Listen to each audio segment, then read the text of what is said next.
السلام عليكم ورحمة الله وبركاته، حبايب قلبي الحلوين، ازيكم عاملين ايه؟ يا رب تكونوا بخير وفي اتم صحة واحسن حال.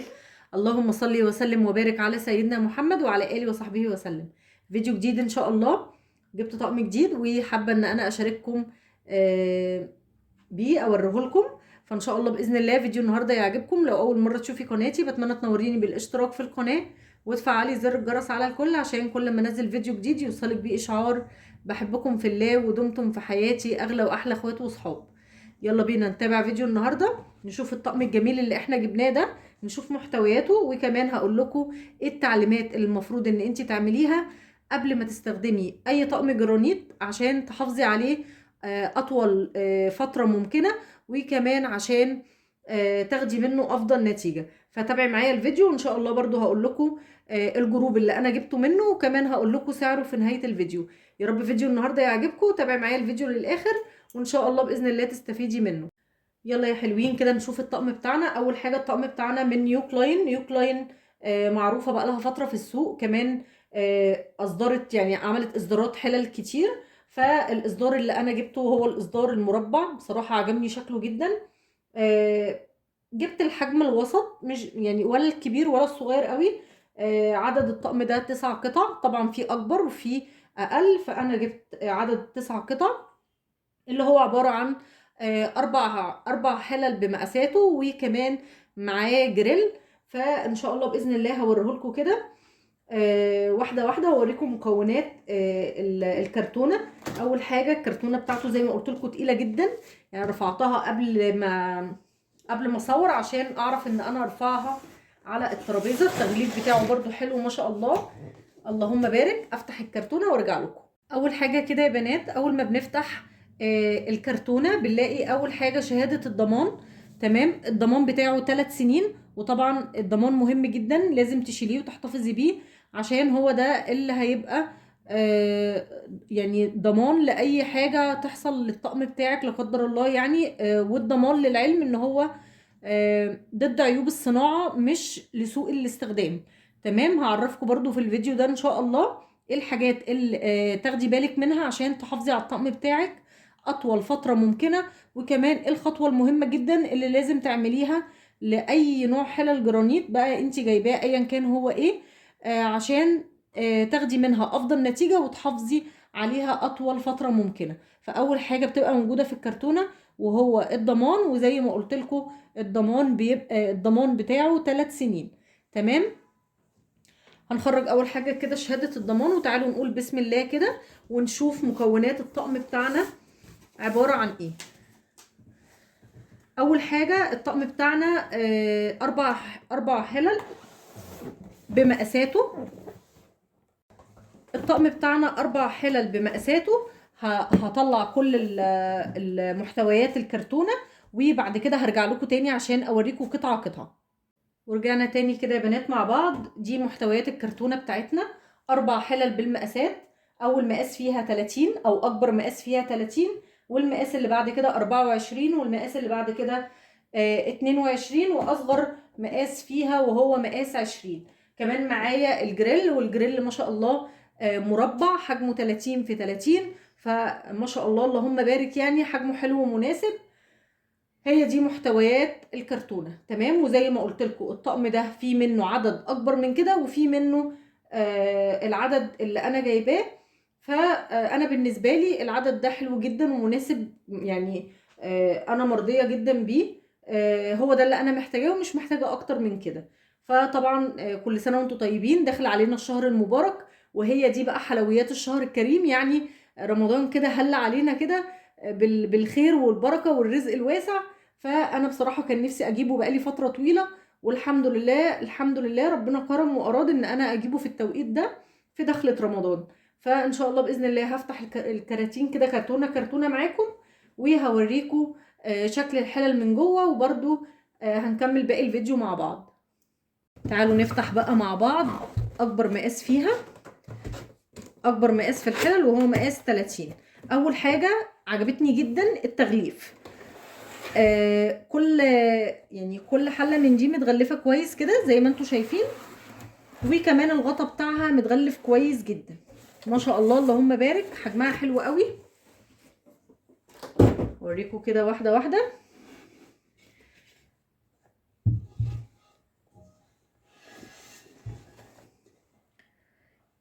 دي اكبر حله، وانا لاحظت حاجه ان الكاميرا مصغره في الحجم جدا، يعني هي حجمها على الطبيعه اكبر من كده بكتير.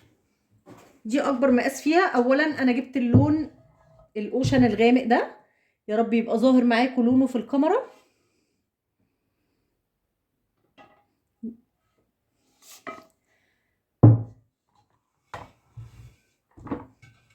وده الغطا بتاعها.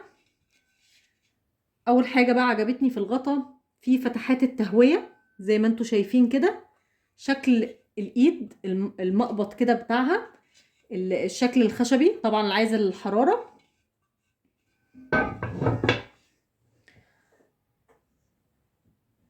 شكله يا رب بس يبقى ظاهر معاكم.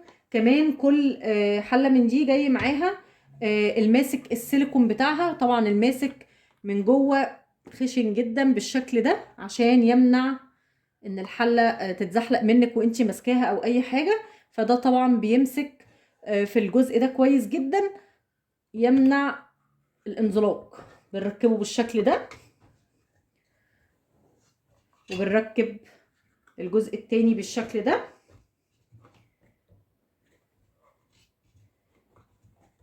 وبيبقى شكلها بالشكل اللي انتوا شايفينه. طبعا الحله من تحت القاع بتاعها حفر كده، مطبوع طبعا عليه نيو كلاين، ده عشان بنصور بالكاميرا الاماميه فالكلام مش مظبوط. وشكلها بالشكل ده. هطلع بقى، هخرج باقي الحلال كلها، هخرج كل حاجه من الكراتين وبعد كده ارجع لكم تاني.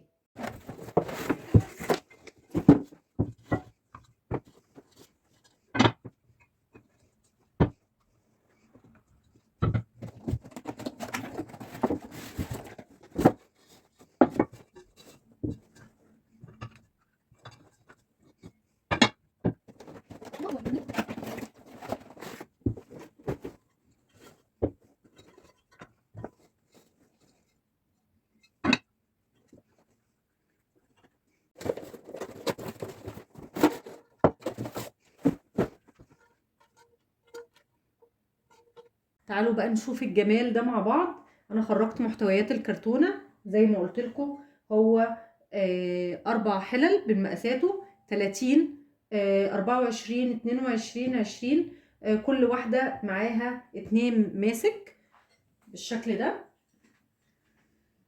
اللون بتاعه هو مش واضح قوي في الكاميرا، بحاول ان انا اخليكم تشوفوه. هوريكم دلوقتي الوان الطقم ده بالظبط على الكرتونه بتاعته. الماسك زي ما انتم شايفين، الحله من تحت حفر بالشكل اللي انتم شايفينه، عمقها من جوه ما شاء الله اللهم بارك حلو جدا. اكتر طقم جرانيت شفته اصغر حله فيه بادئه بمقاس 20، كل الطقمه بادئه بمقاس 18، هو الوحيد اللي اصغر حله فيه مقاسها 20 وحجمها ما شاء الله اللهم بارك حلو جدا. تمام. واكبر مقاس فيه 30، وطبعا دي حاجه بتبقى حلوه قوي في طقم الجرانيت. معظم الطقمه اكبر حله فيها مقاس 28 واصغر حله مقاس 18، فالمقاسات بتاعه الحلل بتاعته حلوه قوي. كمان الجريل حجمه حلو ومناسب ما شاء الله اللهم بارك، حجمه 30 في 30 مربع، ف يعني ما شاء الله يشيل معاكي كميه كبيره. الايد بتاعته عازله للحراره، يعني شياكه جدا، شياكه جدا جدا جدا. بصوا التوزيع بتاعته من جوه بالشكل اللي انتوا شايفينه. عجبني كمان شكل المقبض بتاع الغطا، وهو مربع خشبي بالشكل ده. طبعا في فتحة التهوية من هنا، يا رب تكون ظاهرة معاكم، ومن جوه في الاخرام دي برضو للتهوية.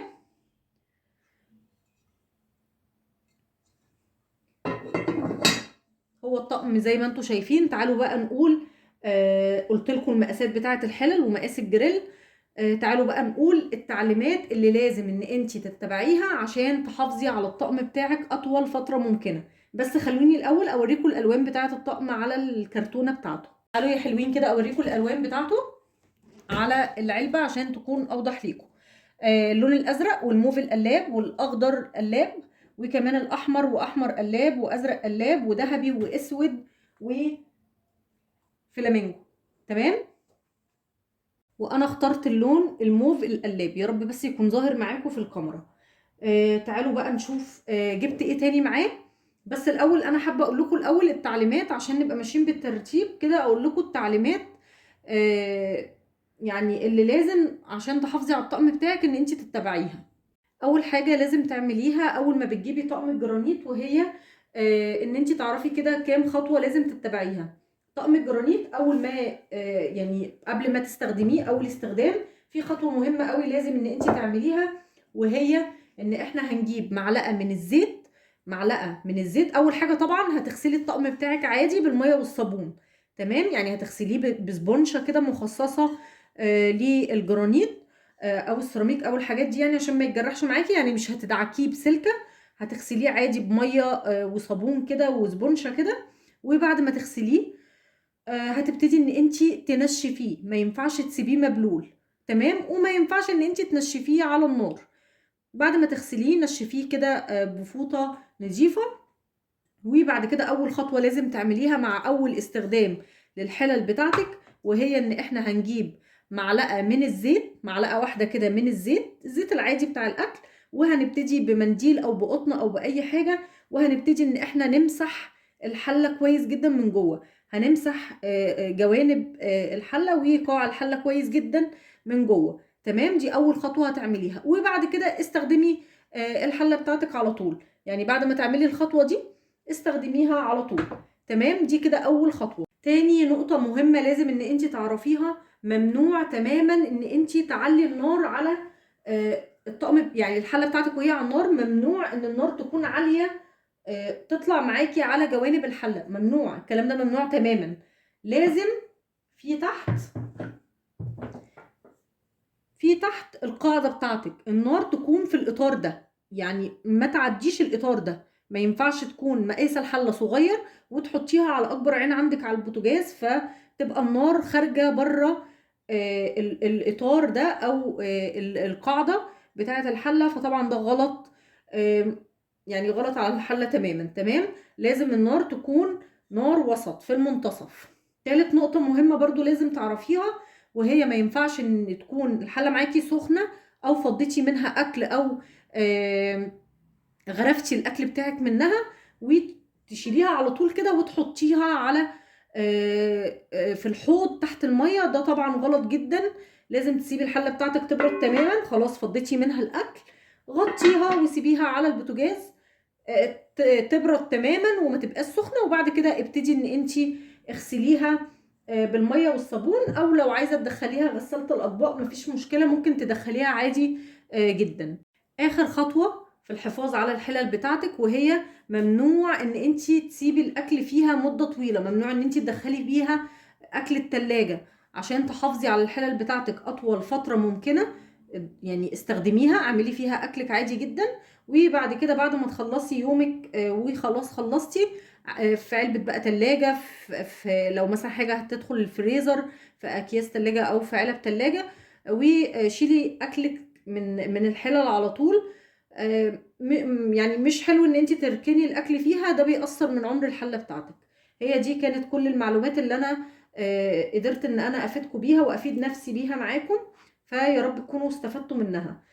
وريتكم الطقم وعرفتكم ازاي تحافظوا عليه بخطوات بسيطة جدا، وازاي ان انت قبل اول استخدام تعملي ايه. معلقة الزيت وبمنديل، وبتبتدي ان انت تعملي الحلة بتاعتك من الجوه بمسحة كده من الزيت. دي بتحافظ على الحلة اطول فترة ممكنة. هتعمليها طبعا قبل الاستخدام اول مرة، ويستحب ان هي تتعمل كل كام مرة كده تتعمل. يعني مثلا طبختي فيها مثلا اسبوع 2، اعملي الموضوع ده مرة كل اسبوعين، مرة كل اسبوع. ده بيحافظ على الحلة بتاعتك اطول فترة ممكنة. تمام، تعالوا اوريكم بقى ايه الحاجة التانية اللي انا جبتها مع طقم التوزيع. هي مش هدية مع الطقم، انا شارياها مع الطقم. هعرفكم دلوقتي سعر الطقم كام، بس بعد ما اوريكم الحاجه اللي انا جبتها معايا. جبت ايه مع الطقم؟ طبعا طقم جرانيت يبقى لازم طقم توزيع سيليكون. طبعا بتشوفوا معايا في الفيديوهات ان انا بستخدم طقم التوزيع الاستانلس، وكمان بستخدم المعالق الصغيره العاديه اللي هي السيليكون. فبصراحه قلت عشان احافظ برضو على الطقم، ودي برضو نقطه مهمه قوي عشان تحافظي على طقم الجرانيت. ما ينفعش ان انت تستخدمي فيه ابدا معالق ستانلس او معالق يعني من المعالق بتاعتنا العاديه الاستانلس. لازم يا معالق سيليكون يا اما معالق خشب، يا سيليكون يا خشب. تمام.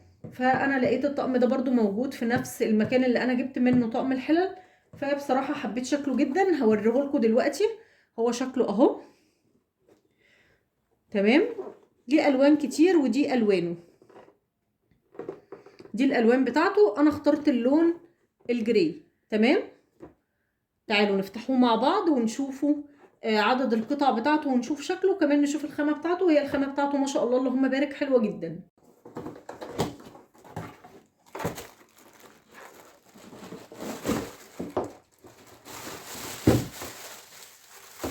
محتوياته من جوه زي ما انتم شايفين. اول حاجة الحامل اللي احنا بنعلق عليه طقم التوزيع، وهو شكله كده. ودي الجزء اللي بيتركب فوق كده.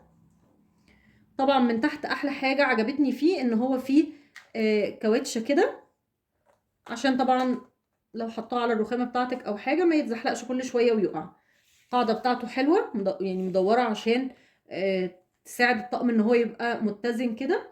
تمام. وده شكل الحامل. تمام. ده شكل الحامل.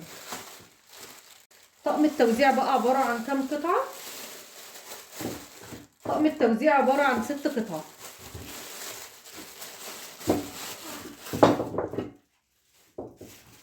6 قطع، والحامل السابع. تمام. شكله اهو. هقرب بس كده عشان تشوفوه. دي اول قطعة، دي تاني قطعة، تالت قطعة، ودي رابع قطعة، خامس قطعة، وسادس قطعة. السيليكون بتاعه حلو جدا، خامته حلوة قوي ما شاء الله اللهم بارك. هيتحط بالشكل ده. وطبعا دي حاجة اساسية عشان تحافظي على الطقم بتاعك ان هو ما يتجرحش او يتقشر معاكي، او لا قدر الله يعني يحصل فيه اي حاجة. فطقم التوزيع السيليكون لازم لازم وضروري جدا مع الحلل الجرانيت. تمام. كمان جبت ايه؟ جبت مضرب سيليكون.